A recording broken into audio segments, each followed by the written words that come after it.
मौसम आएंगे, मौसम जाएंगे, उम्र नित्य प्रति निरंतर कम हो रही है। जैसे ही आपका जन्म हुआ, आप मृत्यु के करीब जा रहे हो। शरीर की मृत्यु हो उससे पहले आप कौन हो, आपका उद्देश्य क्या है,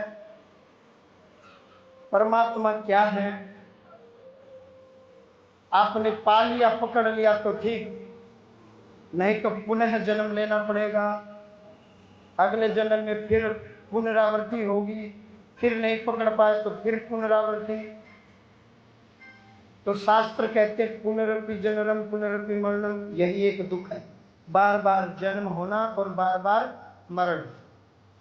जन्म और मृत्यु के बीच में यदि मनुष्य दुखी है तो वो निज कर्म से है, उस पे अपने कर्म खराब हैं, कर्म खोटे हैं, अच्छे नहीं हैं।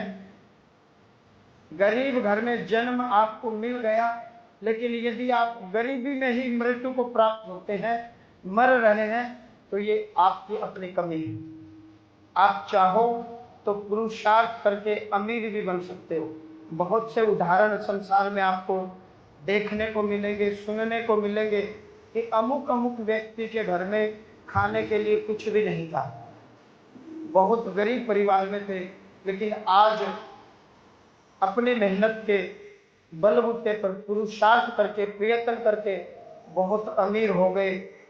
भगवत कृपा हुई, गाड़ियां आ गई, सब कुछ आ गया, आप खूब सुनने को मिलेगा आपको।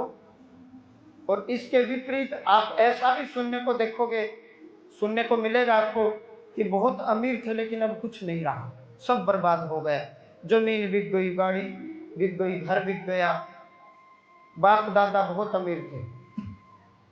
इसका मतलब मनुष्य के कर्म, और कर्म ही प्रधान है।